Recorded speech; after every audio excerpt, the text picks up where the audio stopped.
Hey guys, what's up? So today we came down to Siloam Springs, Arkansas, and we're going to check out some food trucks, and I think we're going to check out a Cajun inspired one, so here we go.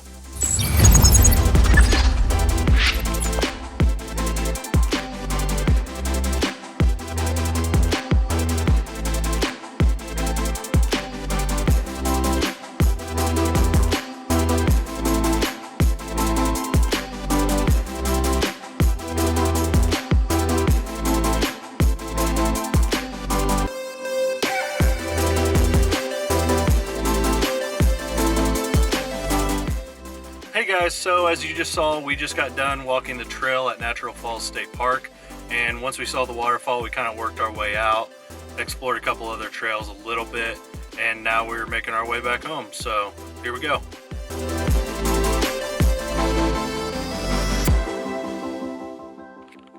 Hey everyone, so I forgot to close out the video. Our trip was awesome. It was a nice day to get out and just spend doing something different than sitting at home. So we went to the food trucks down in Siloam Springs, Arkansas. Then we made it over to Dripping Springs, Oklahoma, and went on that waterfall trail. It was awesome. Great day for it. It was like 65 and sunny out all day. So anyways, I appreciate you guys watching. I appreciate if you would like and subscribe, and I will see you next time.